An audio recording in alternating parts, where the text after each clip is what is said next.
Let's turn now to Capitol Hill, where Congress has an abbreviated week ahead of the upcoming Juneteenth federal holiday. Today, the House is out, but the Senate is back after a politically motivated attack on two Minnesota state representatives and their spouses.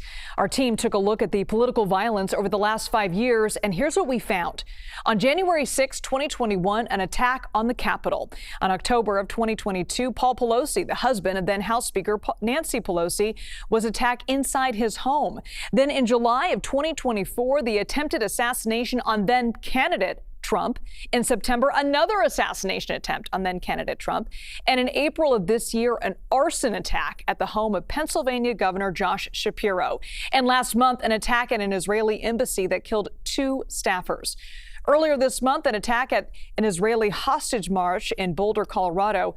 And Saturday's tragedy in Minnesota marks the 8th attack over the last 5 years. Let's bring in CBS News congressional correspondent Nikole Killion. Nikole, in light of recent events, I would imagine lawmakers are on high alert where you are. What are they saying on the Hill about the political violence that we saw over the weekend?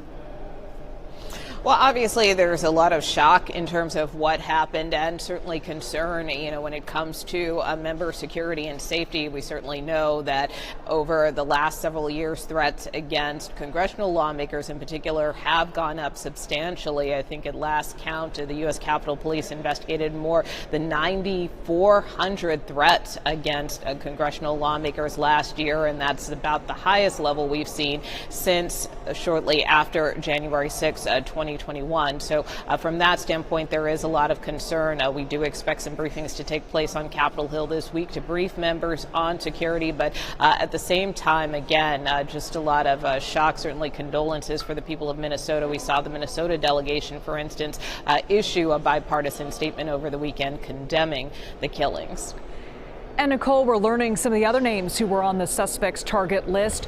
Who are they, and what security measures are being put in place to ensure their safety? Yeah, well, as our Nicole's Ginga mentioned, there were some 70 targets on this list that included not only politicians, but also different locations, businesses. Planned Parenthood, for instance, was reportedly on that list. In terms of some of the lawmakers, for instance, some of them, including potentially some members of Congress, didn't necessarily want to comment about whether they were on that list or not on that list. For instance, Minnesota Senator Amy Klobuchar declined to comment on that, but certainly expressed concern. One thing she did note in some of her interviews over the weekend is that there seemed to be some through line with respect to abortion, is what she said, kind of pointing to some of the targets that were on that list. But that being said, we do know that extra security is being provided to some members of Congress, particularly the Minnesota delegation. For instance, once again, Senator Klobuchar saying that she was provided with additional security without her request. So that is something that we are seeing now in light of the violence over the weekend. And Nikole, California Senator Alex Padilla also returning to Capitol Hill today after being forcibly removed from a DHS press conference last week. Some lawmakers have called for him to be censured in light of that incident. Is there any chance that could happen?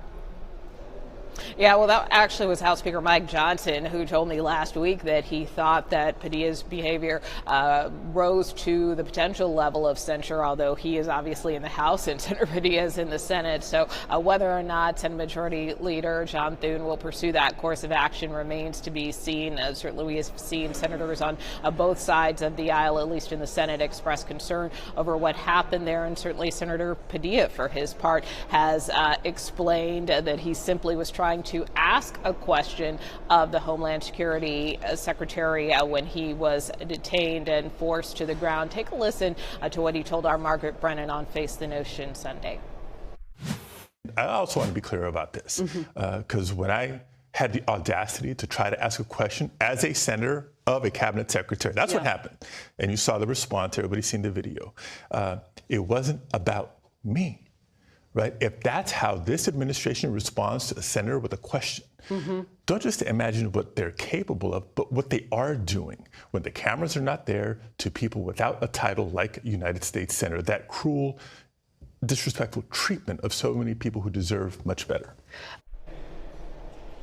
And the senator said in some other interviews over the weekend that he was not looking for a viral moment. Of course, the Department of Homeland Security has suggested that the senator was simply going after political theater in terms of trying to approach the secretary. And we do know that ultimately he was able to sit down with her after that incident. As I mentioned, in terms of Senate leadership, we know that Majority Leader John Thune did ultimately talk with the senator as well about the incident, along with the Sergeant of Arms and Secretary Noem. So again, whether or not any additional action comes from this, again, remains to be seen.